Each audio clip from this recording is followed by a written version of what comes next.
আসসালামু আলাইকুম। চলে আসলাম আজকে আবারও একটি নতুন ভিডিও নিয়ে। আজকে আমার ছেলে বায়না ধরেছে, সে পাখির গোশ খাবে। সেই জন্য তার বাবা তার জন্য পাখি কিনে নিয়ে এসেছে, কোয়েল পাখি। সেই পাখিটা নিয়ে ও খেলা করছে, আর পাখিটা ও কোনোভাবেই এসি রুমের থেকে বের করবে না। ও এসি রুমে থাকবে, পাখির নাকি গরম লাগছে, পাখিও এসি রুমে থাকবে। তাই ও এখানে নিয়েই খেলা শুরু করছে। আমরা সন্ধ্যার দিকে একটু নাস্তা করতে বসেছি, তাই আমি পেঁয়াজ ভেজেছি।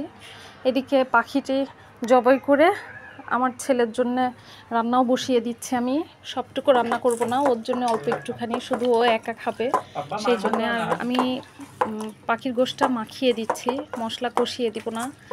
মাখিয়ে রান্না করাটাতে আমার কাছে মনে হয় বেশি স্বাদ লাগে, এই জন্য আমি এইভাবে মাখিয়ে রান্নাতেই মানে কষিয়ে নিই, ভালো করে কষিয়ে নিই, তারপরে রান্না করব।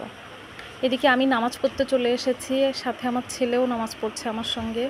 ও সবসময়ই আমাদের সঙ্গে নামাজ পড়ে, যখন যখন নামাজ পড়তে দেখবে তখনই। আর ও কিন্তু খুব দারুণ একটা ব্যাপার, ও কিন্তু কারোর সঙ্গে ছাড়াও ও নিজে নিজে সুন্দর করে, আমরা যেভাবে নামাজ পড়বো ও চার রাকাত নামাজ সেইভাবে প্রপারলি পড়তে পারে, এবং কিছু কিছু ছোট ছোট দোয়া পারে। মাশাআল্লাহ, আলহামদুলিল্লাহ।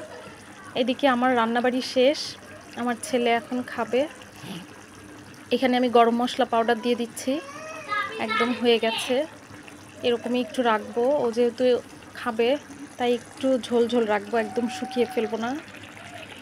এই ঝোলটা দিয়ে যেহেতু ও খাবে। এই যে আমার ছেলে এখানে খেতে বসে যাচ্ছে।